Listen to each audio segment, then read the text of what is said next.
Hey again, everybody. This is Kevin Wallace, double CCIE and Cisco Press author, and I've got a question for you. What is the biggest difference between Cisco's new collaboration track and the older voice track that it replaced? Well, the answer is video. Now, before you start diving into your studies of Cisco's TelePresence suite, you really need to be comfortable with the fundamentals of video technologies. Well, great news, that's what you're about to learn in this video. Stay tuned.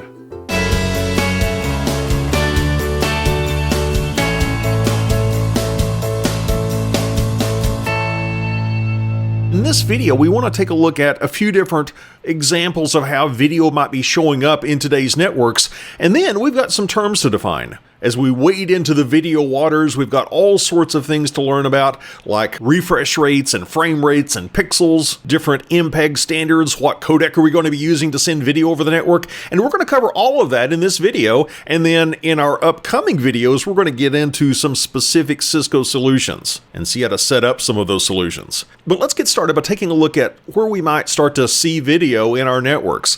For one thing, it could be an evolution of traditional audio-only calls. If we have something like this, Cisco 7965 IP phones in the network, which support audio, what we could do is transition to IP phones such as the Cisco 9971 IP phones that can support both audio and video. We can have a camera mounted on the phone and a display where we can see the person we're talking with. So we can have video calls, and it's not just one-to-one calls. We could also have video conference calls. We could have a video conference call on one of those Cisco 9971 phones like I was just showing you, or if we want to have a big meeting, maybe instead of flying a bunch of people out and paying a lot of airfare, what if we had something like this, a Cisco TelePresence solution?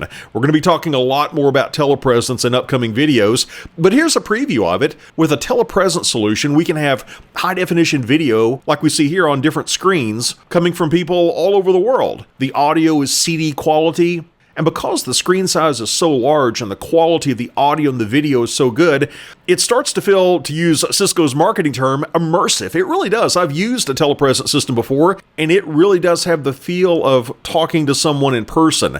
They're pretty much life size on that big screen, and it really feels like you're interacting with them. In fact, even though this isn't a conference call example, it reminds me of a Cisco employee that I heard about that had a telepresence system where they could work from home. They had a screen at their desk, and they had a telepresence system in their home, and people could walk up to this person's desk and talk to them just like they were at their desk, but really they were working from home. And that's really something else that video can do for us. It can help out teleworkers or telecommuters. People can work from home but still have the basic feel of being face-to-face with someone. And video is a critical aspect of communication because, as you may have heard, most communication is nonverbal. It's been estimated that 55% of actual communication with another human is done through body language. You don't see body language if you're on a 7965 IP phone because it's audio only, but if you're using an immersive telepresence system like this, yeah, you can see body language. You get that missing 55% of communication. And besides just talking with people in our company, we might also have a video contact center. Have you ever called into a technical support number and tried to get some help with an issue that you were having, and you could tell the person on the other end was reading a script? Oftentimes, it's a poorly written script, and they tell you to unplug the device and wait for 30 seconds. Yes, I've already tried all that. And you just wish, I know I've wished many times, if this person on the other end would just have a conversation with me. Talk to me like a human. Stop reading your script. Let me show you this. Let me tell you about this. Talk to me. Well, that's what we could do with a video contact center because we're actually able to see one another. We get that missing 55% of communication. We get to see one another's body language. I know that they're not reading from a script. And that's what we might start to see being used more and more, especially by high-end companies, maybe serving high-end clients like banking. Maybe we've got somebody investing millions or billions of dollars. Yeah, we might want to set up a contact center where we can get some face-to-face communication with that customer. We could also use video to communicate with our business partners. Sure, maybe we're doing video internally, and maybe another business with which we work frequently, maybe they're doing video internally as well. Can we do video between one another? Maybe so. If we're both adhering to standards, if we're both using things like SIP as our signaling protocol, if we're both using things like H.264 as our video codec, yes, we may be able to do communication with business partners. That could be really handy. And another video area in which Cisco is heavily involved deals with video surveillance. For security systems, you could be monitoring via video different areas of a building. And here's an example of the Cisco Small Business Video Monitoring System. And we could have video cameras. By the way, these things can be powered using PoE, power over Ethernet, powered from an Ethernet switch, so we don't have to run an AC outlet near these cameras. But these cameras can be controlled by your surveillance system. We can pan around, we can record what's going on. That's another place where video is really useful, and it can be built on our existing IP networks.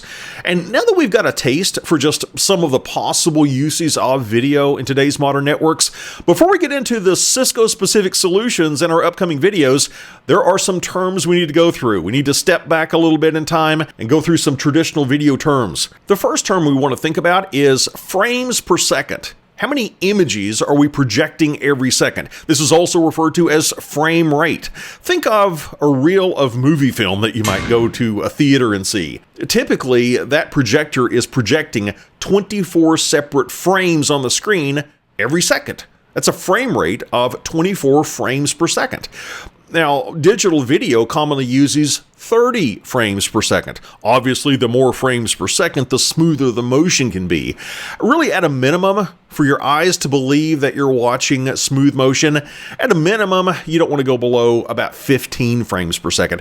You might see security systems that are monitoring some secure location, and you want to record maybe for days or weeks the video for this secure location. Well, in order to minimize storage, we can just take fewer frames per second. Those security systems might use 15 frames per second, and at 15 frames per second, you can certainly detect motion, but it looks a little bit jerky. That would really be the minimum, I would say, for your frame per second rate. But again, movies about 24 frames per second typically. Digital video, very common to use 30 frames per second. But going hand in hand with this concept of a frame rate, we need to understand the concept of a refresh rate. These can be different numbers. Think about this. I said in a movie, traditionally, we're watching frames at a rate of 24 frames per second. Now, think about how a movie projector works. We have a lamp inside of that projector, and the movie film is going in front of the lamp, being projected through a lens up on a screen. Well, if we just ran that stream of movie film in front of that lamp continually, then it would be a big blur on the screen as the celluloid just streamed past the lamp. What's really happening is we're watching a still image for a brief period of time, and then there is a mechanical shutter that comes over the lamp blocking the light, and while the shutter is blocking the light, then the projector can advance to the next image, to the next frame. Then the shutter moves out of the way, and suddenly we can see that next frame. But please understand, there's a shutter blocking the lamp as we move from one frame to the other. However, the concept of a refresh rate goes even deeper than that. I said that in a movie we're using 24 frames per second typically. Well, I'm not saying that we're going to show an image for 1/24th of a second. Shutter comes down, we advance to the next frame, shutter comes back up, and we watch that frame for 1/24th of a second. If you did that, you would start to notice those brief periods of time where the shutter was blocking the lamp. It would maybe be described as flicker that you were seeing. It wouldn't seem like smooth motion. So what projectors typically do is they will project the same image more than once. For example, let's say that on a movie projector I had a refresh rate of 48. That's double my 24 frame per second frame rate. What we're doing with a 48 hertz, that's the unit of measure, what we're doing with a 48 hertz refresh rate is we're showing each image twice. I show a frame, the shutter comes down, the shutter goes back up, I'm showing the same frame. What's happening is we show an image for 1/48th of a second. Then the shutter comes down. The shutter goes out of the way, and we show the same image for another 1/48th of a second. The shutter comes down, then we advance to the next frame. So every second we're showing 24 separate images, but there were 48 times that shutter came down and came back up and we were showing an image on the screen. You could think of it like this. The refresh rate is the number of times we're repainting the screen. And with a higher refresh rate, that flicker tends to go down. You don't notice that as much. If we had a refresh rate of 72 hertz and we were projecting a movie at 24 frames per second, that means that we would show each still image, each frame, 3 times. We would show it, shutter comes down, goes out of the way, we show it again. Shutter comes down, goes out of the way, we show it again. Shutter goes down, then we advance to the next frame. And this concept of a refresh rate is not limited to projectors with lamps in it. No, we have refresh rates on today's high-definition TVs. A lot of the 1080p TVs out there today, a lot of the 4K TVs, they have a refresh rate of 240 hertz. They're repainting the screen 240 times every second. It's not showing 240 images a second, but it's repainting the screen. It makes the motion appear smoother. It reduces the flicker. Of course, one of the main things we're striving to achieve with video is getting high resolution. We want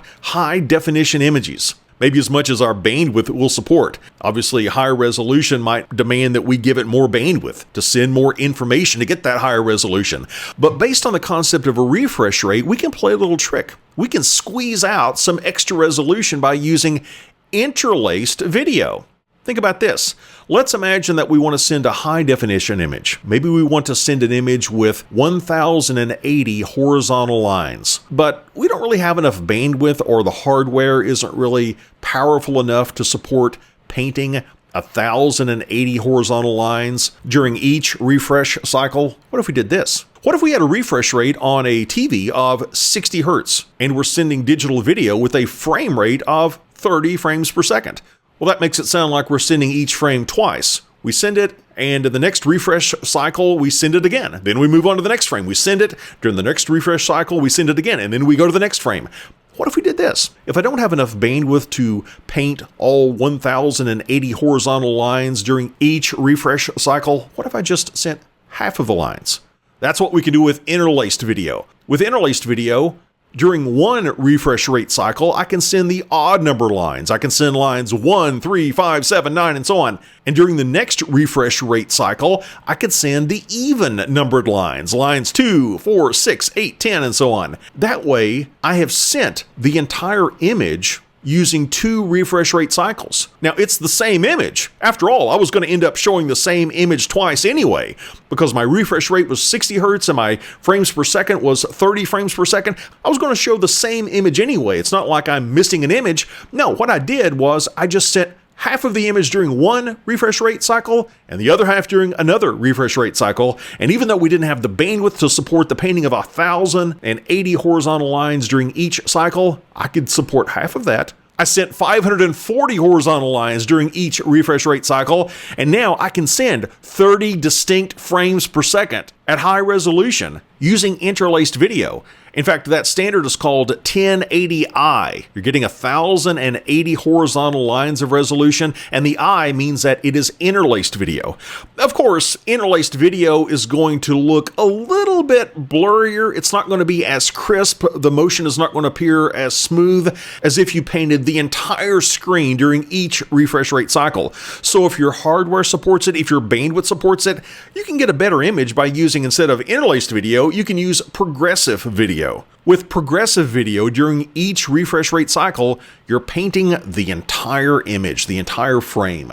And if we were painting the entire frame, and the entire frame consisted of 1080 horizontal lines, and we did that during each refresh rate cycle, that would be known as 1080p. On a lot of TVs today, you'll see it supports full HD, which means 1080p, 1080 horizontal lines using progressive video, meaning that each line is painted on the screen during each refresh rate cycle. So if your refresh rate were 120 hertz, that means that every frame, if we had a frame rate of 30 frames per second, that means that every frame is being painted 4 times on the screen. It's going to reduce flicker. It's going to make it appear more smooth to the human eye. Every frame is being painted 4 times completely on the screen, and then we're advancing to the next frame. And I said that we had 1080 lines of horizontal resolution in this case. Well, what about vertical? Well, 1080p TVs typically have 1920 vertical lines of resolution, and the intersection between one of those horizontal rows and one of those vertical columns, that's called a pixel. That's another term for us to know. A pixel is a picture element. That's the smallest unit of video information we have. These pixels are little dots that make up the final image that we're watching. And these pixels can be illuminated differently. Just to give you an example, I took a screenshot of the music icon on an Apple iPad that I have that is not high resolution. Apple has this term, they call it a retina display. If their display on their iPad or their iPhone or their Mac computer, if the display is such that the human eye cannot perceive the individual dots, the individual pixels when viewed from a normal viewing distance, they call that a retina display. Well, this image is taken on a non-retina display. This image is taken on my new iPad Pro. It is a retina display. And I guess it depends on how the compression is on the video that you're watching this on right now. But on my screen right now, the image on the right looks much, much cleaner than the image on the left. I don't see as many jaggies, all these little edges where you can see the individual pixels showing up. So the more pixels, the higher the resolution. And when we talk about a video, we're not just talking in terms of refresh rates and frame rates and interlaced versus progressive and the number of pixels. Another aspect that we need to know about is the aspect ratio. What is the horizontal to vertical ratio? On traditional TVs that you might have used, I had plenty of these types of TVs growing up, the aspect ratio was 4:3. In other words, the horizontal distance compared to the vertical distance was a ratio of 4:3. Let's say, for example, that the horizontal screen size was 16 inches. Well, in that case, to get a 4:3 ratio, that means that the vertical size of the display would be 12 inches. That gives us that 4:3 ratio. However, most modern computer displays, most modern TVs, they don't have this 4:3 ratio. Instead, they have a 16:9 ratio. And this ratio, again, is called the aspect ratio. And we want to focus in on this 16:9 ratio. That's typically what we're going to have in today's hardware. I mentioned earlier full HD, also known as 1080p. What that means is we've got 1080 horizontal rows, and we've got 1920 vertical columns. And again, the intersection of a row and a column is a pixel. So how many pixels do we have here? Well, let's do the math. 1080 times 1920 gives us just a little bit over 2 million pixels. In other words, this is a 2 megapixel image. And if you do much with digital photography, you realize that a 2 megapixel image is not that high definition. But if you're watching this on a TV screen from a bit of a distance, and you're watching this at a rate of 30 frames per second, 1080p looks really good. However, an individual image, if you were to pause it, it's not really what I would call a high definition image. However, something that's dramatically growing in popularity these days is a 4K TV or an Ultra HD TV. Now, it's interesting the way this is named. This is a bit confusing. Traditionally, when we talk about high-definition TVs, we use the number of horizontal rows to say, here's the resolution. For example, 1080p means 1080 horizontal rows, and the P means we're doing progressive scanning. We're painting every pixel during each refresh rate cycle. 1080i means that we're still painting 1080 horizontal rows, but the I means that we're doing interlacing. During one refresh rate cycle, we're sending half of the image, and during the next refresh rate cycle, we're sending the other half of the image. 720p refers to 720 horizontal rows progressively scanned, but 4K is different. 4K is not talking about the number of horizontal rows. 4K means that we have approximately, this doesn't have to be perfectly 4,000, but it means we have approximately 4,000 vertical columns. Suddenly we're using a vertical measurement instead of a horizontal measurement. That can be a bit confusing, but if we think about this, 4,000 vertical columns, that's about double what we had with a 1080p TV. And if we had double the number of vertical columns and double the number of horizontal rows, roughly, that means we've got roughly 4 times the resolution. We've got approximately 4 times as many pixels on a 4K TV as we do on a 1080p TV. And that means instead of having approximately a 2 megapixel image, we've got an 8 megapixel image. That looks much, much better. And now that we've talked a bit about resolution and how we're painting an image on the screen during a refresh rate cycle, let's start talking about some video standards that we're going to be dealing with. There's a set of standards known as the MPEG standards. MPEG stands for the Moving Pictures Experts Group. Some literature will call it the Motion Pictures Experts Group, but I'm in the camp that calls it the Moving Pictures Experts Group. But there is an MPEG standard, MPEG 1, This came out way back in 1993, and this is able to compress audio and video where it only takes up about 1.5 megabits per second of bandwidth to transmit audio and video. The quality isn't great with MPEG-1. It's roughly the same quality that you would get watching a VHS tape. And you might think, well, that's old school, we don't even need to think about that. But interestingly, MPEG-1 defined the MP3 standard. Maybe much of your music collection right now is encoded in MP3 format. Now, a lot of people misunderstand the 3 in MP3. They think that's like MPEG version 3. No, MP3 refers to audio layer 3, but it was originally defined in MPEG version 1. MPEG version 2 came out in 1995, and this supported better quality video. It was broadcast quality. It supported features like interlacing. It could even do some high definition. Now, interestingly, today there is no MPEG 3.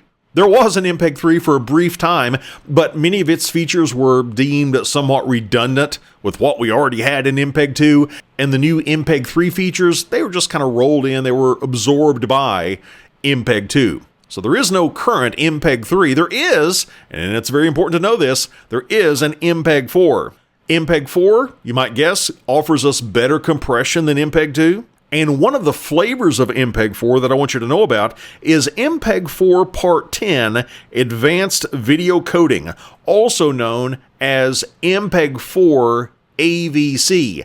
That's the compression that's used by the H.264 video codec. That's a codec that we're very commonly going to use to transmit video over our IP networks. Similar to how we might have G.711 or ILBC as an audio codec, H.264 is a video codec, and it's compressing both video and audio. And interestingly, H.264 is not just the codec that's really commonly used on data networks, it's also the codec that's used to encode lots of Blu-ray discs that are on the market today. If you want to learn even more about Cisco collaboration technologies, just click the link in the description or on the right side of the screen, and I'll send you more training videos. And if you don't want to miss any of my YouTube videos, be sure and subscribe. Thanks for watching, and I'll see you next time.